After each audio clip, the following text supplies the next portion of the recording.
Bonjour tout le monde, on se retrouve aujourd'hui pour le déballage de Endor, partie 3, le dernier espoir, vivez le grand final ou la grande finale de la trilogie Endor.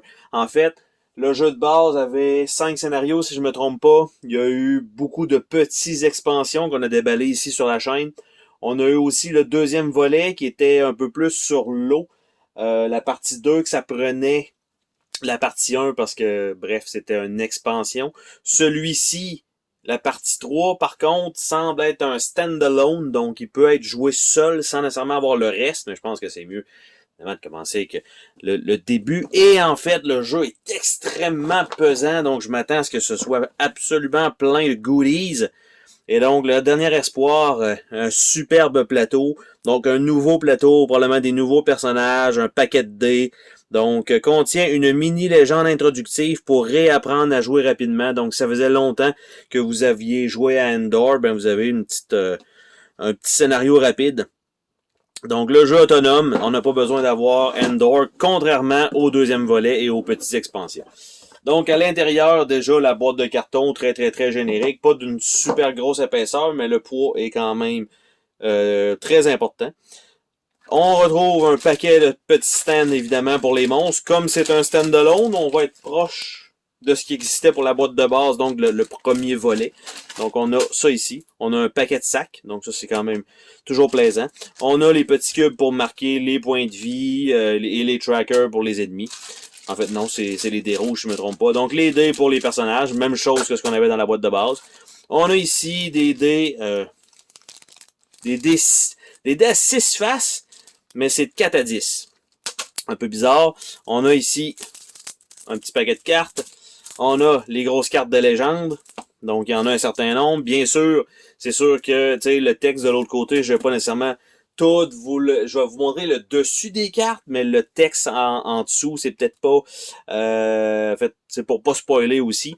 Donc, on a ici le petit pion qui sert pour marquer on va dire l'avancement dans le jeu. On a ici un livret complémentaire de matériel. Donc, vous voyez qu'il y a tout un bordel là-dedans. Donc, ouf, le mur de texte. Le mur de texte. Ça, c'est moins intéressant un petit peu quand même. Donc, on a ça. On a la légende introductive, donc un peu ce qu'avait le premier volet, c'est-à-dire que ça nous explique un petit peu, prenez tel personnage, faites ci, faites ça, et donc un peu mieux, pas un mur de texte comme on a pu voir, et donc tout simplement, on commence avec ça. On a les bonnes vieilles feuilles de punch, donc les bons vieux cartons, avec des petits personnages dessus. On a du texte ici avec des trucs pour les squelettes. On a ce qui semble être un pont ici, en fait. Ça serait mieux probablement comme ça pour remplacer le 206. Donc, on a ça avec une coupe de petits jetons comme ça. Et de l'autre côté, ben, on voit donc des jetons 4. Ici, probablement utilisés, non utilisés. Ouais, c'est un peu ça.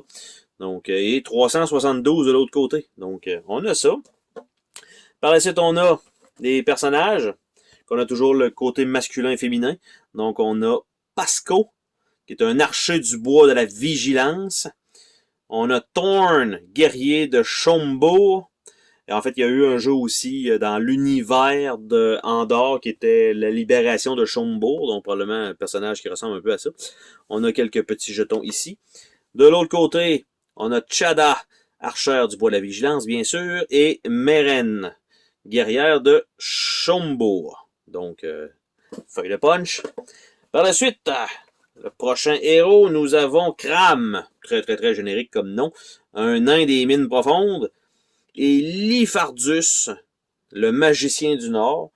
Donc, on a ça avec les standees des personnages dans le bas. On a Bait, qui est la naine, et on a Hera, qui est la magicienne. Et, évidemment, les personnages sont vus de dos. On a une autre feuille de punch, parce qu'on en a des feuilles de punch. Donc, quelques jetons ici, un gros bouclier, des belles gemmes, des petites potions, des petits trucs à monter, genre de petits chapiteaux, une petite carriole ici. Donc, de l'autre côté, ça fait Ça fait ça. Ici, on les connaît, ces jetons-là, qui étaient aussi dans le jeu de base. Il fallait les mettre un peu partout sur le plateau. Ici, c'est un paquet d'ennemis. Probablement encore des Skrulls, si je me trompe pas, avec des... au travers de tout ça. Donc, avec quelques squelettes. On a aussi cet ennemi-là ici, qui est quand même cool. Avec des boucliers, des coupes de jetons. Ici, ça va être probablement pour marquer quelque chose. Et de l'autre côté, en fait, c'est la même chose, mais c'est les personnages qui sont visiblement de dos. Malheureusement, dans le jeu, ça n'a aucune importance. Il n'y a pas en attaque de face ou en attaque dans le dos, du moins peut-être que c'est nouveau de cette version-là, mais ça m'étonnerait beaucoup. Par la suite, on a le plateau des objets, donc on met les trucs là-dessus. Et c'est une capuche, en fait, qu'on avait comme marqueur et qu'on doit mettre probablement sur le plateau de personnage. Ça, c'est quand même très, très, très, très cool. Comme on aurait pu avoir des jetons d'armure qui embarquent par... Bref. Donc, c'est pour mettre les emplacements des jetons. On a ici un monstre un peu plus gros. Quelques petits jetons encore une fois. Donc, déjà un qui est en train de sortir. Nous avons ici... qui a l'air d'être des nécromanciens, bref, 4 gros ennemis. Donc, nous avons ça, et de l'autre côté, fiche de combat, pour savoir comment ça fonctionne pour les combats. On avait la même chose dans le jeu de base, et les ennemis vus de dos. Et nous avons le plateau de jeu, et le fond de la boîte, avec le A pour Endor, et on va regarder des fois qu'on aurait une surprise. Aucune surprise, malheureusement, mais quand même, ça rajoute un peu de rigidité à la boîte. Donc, je vais déplacer ça ici. Je vais nous ouvrir le plateau. Est-ce qu'il est recto verso? Il me semble que l'autre, il y avait 2 côtés, et celui-ci également. Donc, évidemment, ça ne va pas tout rentrer dans la frame. Donc, je vais être obligé d'y aller par bloc. Donc, là, je suis un peu mal pris avec mes boîtes. Allez. Donc, on a ici une petite péninsule. On a ce qui s'approche du volcan, littéralement. Nous avons une grosse section ici en bas avec la charte des ennemis à combattre. Et en haut, qu'on ne voit... on le voit un peu. On a ici, en fait, c'est un peu l'ordre de tour. Faites ça, faites ça, faites ça, faites ça. Puis on a ça. Et on a les lignes les carreaux de 1 à 7, tout simplement. Et on peut dépenser donc je me semble que c'est de la vie pour pouvoir aller à 8, 9 et 10. Et de l'autre côté, et voilà. De l'autre côté, on a cette map-là qui est quand même assez différente. Donc, je vais essayer de vous la présenter comme je peux, malheureusement. Ça aurait été mieux qu'une caméra un peu plus haute, mais bon. Donc, ça comme ça.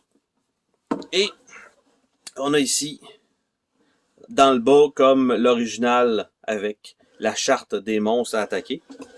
Et on a la même chose en haut, ou presque. Et là, j'essaye de, bien sûr, parce qu'il y a d'autres boîtes à côté aussi. Donc, et là, j'ai le glare en plus qui m'aide pas du tout. Donc, un genre de château en ruine ici. Et avec une tour dans le coin en haut à gauche. Et évidemment, l'ordre de tour, encore une fois, même chose. Donc, ça donne quand même du moins beaucoup d'exploration à faire. Évidemment, Endor est un jeu, on va dire, de puzzle plus qu'autre chose. Parce qu'en fait, la façon dont ça fonctionne, c'est qu'il y a toujours un peu une petite mécanique ou une façon de faire les choses par scénario. Et c'est ce qu'il faut comprendre. Et sont totalement différentes. Donc, la mécanique de combat, la mécanique de se déplacer, tout ça reste pareil. Mais les objectifs étant différents, il faut comprendre comment y arriver. Donc, on a ici une série de cartes avec genre de blason comme ça. Et on a celle-là ici. Donc, déjà, on voit le coin de la carte est comme un peu, pas nécessairement abîmé, mais donc, carte de départ seulement pour la légende 11. Donc, c'est du texte. Donc, on a les numéros aussi, probablement peut-être pour faire une gigapile avec le jeu de base. Et ça va jusqu'à 244. Donc, rien de spécial avec ces cartes-là. Vraiment, c'est uniquement du texte, pas d'image. Par la suite, les cartes de légende. Je pense pas qu'on va avoir vraiment de surprise non plus. Mais les cartes de légende, en fait, c'est des grosses cartes comme ça, format tarot. Alors, on a, bon, la légende 11, les montagnes grises. Donc, c'est la légende introductive. Prenez les cartes et tout ça. Et on a le début, tout simplement, de la légende. Et donc, ça avance jusqu'à montagne grise, légende introductive, bouclier doré, combat en groupe, comment faire, fin de combat. Ça nous indique un peu le campement, les bois de la montagne grise, le but de la légende. Donc, ça continue comme ça. Avec la 11. Installation, les montagnes grises pour les légendes de 12 à 16. Donc, ils vont être du même côté sensiblement. Et après ça, on a les légendes 12 à 17. Donc, bouclier doré. Donc, il semblerait que ce soit ça. Donc, 12. Je ne sais pas si on peut en mixer plusieurs ensemble. Ça serait... Je sais pas. Donc, on a le roi Blafard. Nous avons par la suite... Donc, j'avance ça comme ça. Le peuple des montagnes. Ils sont pas super chics. Les gnomes. Le 13, c'est le convoi des Andorrins. Donc, on va quand même sauter à 14. Le maître du troll. Et par la suite, nous avons rien d'autre parce que, j'allais dire le 15 et l'autre côté. L'esprit malin. Parce que ça continue dans l'autre pile de cartes que j'avais. Donc ça, je vais mettre ça là comme ça. Et on a encore une bonne grosse série de cartes. Et mine de rien, c'est quand même pesant, hein, une pile comme ça. Donc c'est ça qui rajoute quand même beaucoup de poids. Donc l'esprit malin, qui était la 15e légende. On s'en va jusqu'à 16. J'avance quand même rapidement. Là, dans l'ombre du château glacé, on avance. Donc le château. Installation crade pour la légende 17. Donc probablement de l'autre côté. Le dernier espoir. Qui fait pas mal partie du titre. 17. Et est-ce que c'est réellement la dernière? Il semblerait que oui. Donc un épilogue, légende 17. Et voilà. Donc c'est vraiment 17. Donc je vais dire... Est-ce que c'est réellement 7? Bref, de 11 à 17 maintenant, qui s'ajoutent à tous ces scénarios-là. Je sais qu'il y a eu quand même plusieurs micro-expansions aussi en promo à certains endroits, qui rajoutent des cartes qu'on peut ajouter dans n'importe quelle légende.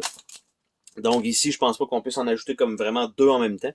Et donc, c'était le déballage de Endor ou Andor, faut pas s'endormir, évidemment c'est le jeu de mots le plus facile qu'il y avait à faire. Et donc Endor, partie 3, le dernier espoir. Sur ce, on se dit à la prochaine. Bye bye!